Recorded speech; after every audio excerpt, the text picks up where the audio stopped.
ভালো ফিলিংস দিয়ে তাকে পিটিয়ে মেরে ফেলা হচ্ছে।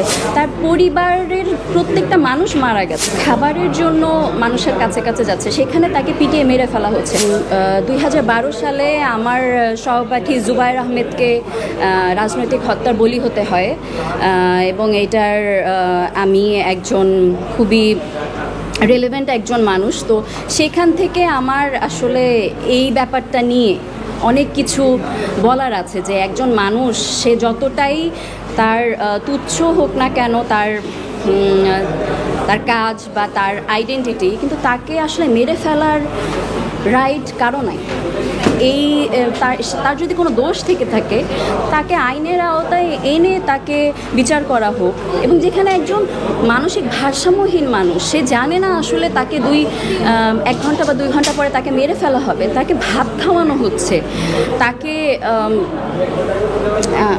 তাকে মানে এক ধরনের ভালো ফিলিংস দিয়ে তাকে পিটিয়ে মেরে ফেলা হচ্ছে।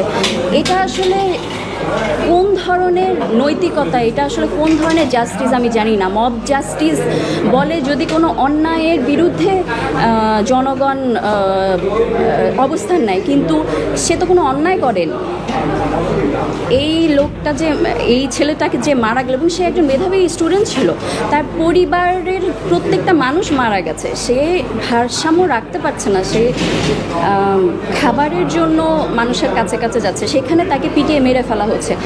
আমি আসলে জানি না যে আসলে কোন মানসিক অবস্থা থেকে কোনো মানুষ আরেকটা মানুষকে এভাবে পিটিয়ে মেরে ফেলতে পারে।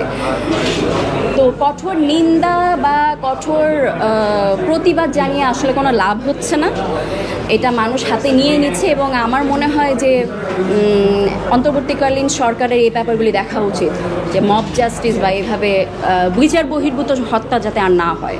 স্টুডেন্ট মানেই তো হচ্ছে সে সচেতন হবে, তাকে তো শেখানোই হচ্ছে, তাকে বিশেষ করে পাবলিক ইউনিভার্সিটিতে জনগণের ট্যাক্সের টাকায় সে পড়াশোনা করছে, তার সচেতনতা আর প্রাইভেট ইউনিভার্সিটির একটা স্টুডেন্টের সচেতনতা তো আকাশ আর পাতাল পার্থক্য হওয়ার কথা।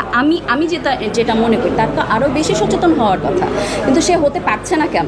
তাকে কোন স্ট্রাকচারের বা কোন কাঠামোগত ব্যবস্থার ভিতরে যেতে হচ্ছে দেখে সে আসলে সচেতন হতে পারছে না। সেই কারণগুলি বের করে নিয়ে আসতে হবে, এবং সেই কারণে আসলে আমাদের সবাইকে একটা পদক্ষেপ নিতে হবে, যে এই ধরনের বৈষম্য, এই ধরনের রাগ বা এই ধরনের মানে ভায়োলেন্স, এই জিনিসগুলি যাতে কমিয়ে নিয়ে আসা যায়, এখানে আসলে সবাইকে এগিয়ে আসতে হবে।